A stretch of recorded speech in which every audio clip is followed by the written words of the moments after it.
Hi guys, welcome to my channel. I'm here to talk you through today what are the tools that would be useful for you to have at home, and to go through those tools if you're wanting to cut your own kids' hair at home, or your husband's hair, or your own hair.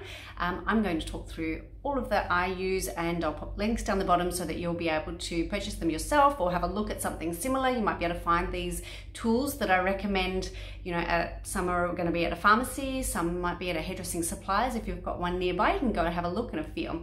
So let me go through them.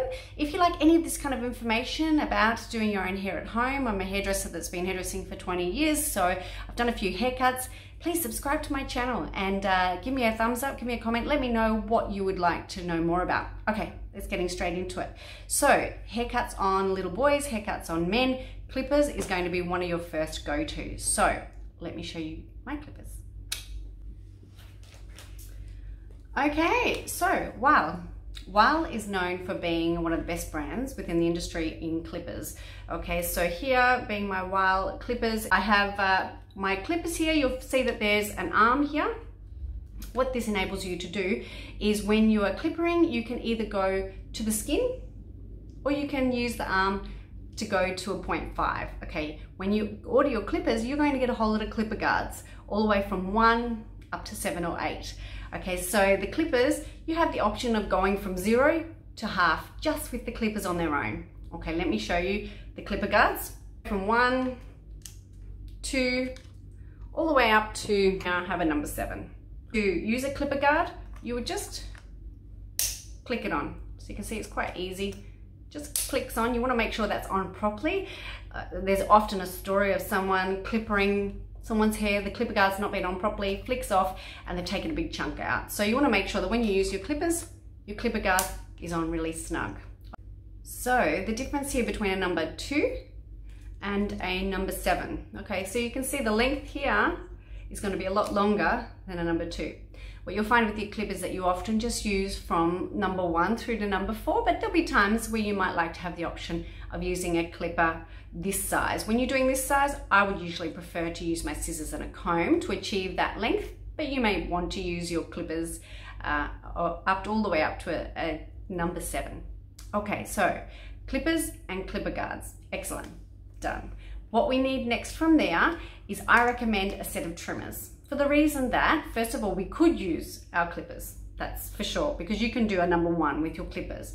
But what I find is that sometimes if they're not aligned slightly properly, or if you push in too hard, you can actually nip the skin a little bit, and you don't want to be doing that to your kids. They will not sit down for you again if that's the case.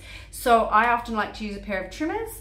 That enables you to get in nice and close in those little areas. Sometimes these are a bit big and cumbersome to try and get neat little areas around the ears. So a small set of clippers or trimmers is going to be best. Again, mine are Wild. Let me show them to you. So that's my clippers.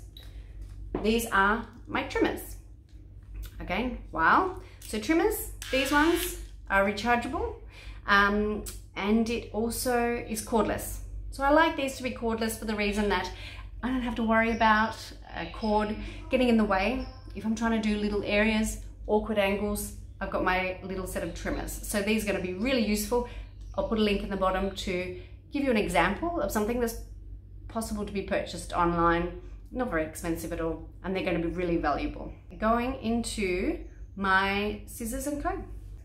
I've got 2 pairs of scissors here and my cutting comb. Cutting comb is going to be really important. You don't want to be using one that you get that's necessarily from the pharmacy or whatnot. This one here is specially designed to have your wide tooth at one end and your fine tooth at the other. And in different times, you'll need either or. Okay, our scissors. These are a beautiful pair of 6-inch professional hairdressing scissors. So made Samirah sword steel, and they're a beautiful pair of scissors. So these ones were really quite expensive. So they cost me about 650 Australian dollars. I'm not recommending that you need to purchase something that expensive, because these are something that was my tool of the trade. I use every day for hours and hours and hours. So I'm going to have a really luxurious pair of scissors. So these are our professional scissors. You don't want to be using them for cutting plastic or paper or anything like that. You want to keep them sharp. My thinning scissors. So I often in all of my tutorials will talk about my thinning scissors, Thinning scissors or texturizers, they're also known as. If you see the blades quite closely, this blade here, obviously it's going to cut every second hair. So what will happen is if I take a chunk of hair and I chop, which I can do here, it is not going to take every hair. It's not going to be a blunt line. It's actually just going to take every second hair. So it's going to thin out those ends a little bit. If you're doing a short haircut, you know, being not a professional, you may have a few scissor marks. It may not look as blended as you want. If you go over it with a pair of blending scissors, thinning scissors, texturizers, whatever you like to call them, it's going to soften those scissor marks. And you're actually going to have a much more professional looking result. So these, I feel like for any amateur at home doing kids' husband's hair is a must, okay? You're going to be wanting to have some sectioning clips, professional sectioning clips. They're going to help a lot. You can get them from the pharmacy, you can get them online, but you need to be able to section hair out of the way to be able to do your first guideline to your haircut, especially if we're just doing a nice blunt haircut, okay? A nice blunt haircut, some may think it's easy to do, but it definitely will tell you if you've done it unevenly, and if you haven't done section after section to make it sit perfectly, it's very obvious that it's an amateur job. So your sectioning clips are going to be extremely important to you. These are what your clips look like. And you can use them to section, get that hair out of the way, and that way you can do section over section. So we'll go through that on our tutorial on how to cut full length hair. I also recommend a cape. Okay, here, my professional cape.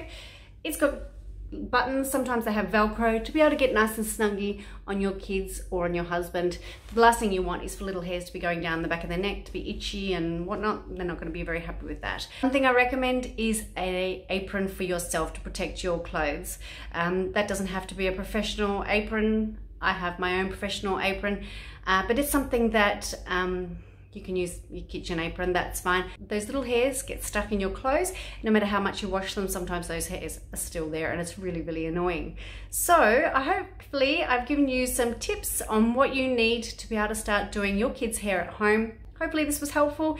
If it is, give me a thumbs up, subscribe to my channel, and I'll see you next time. Thanks.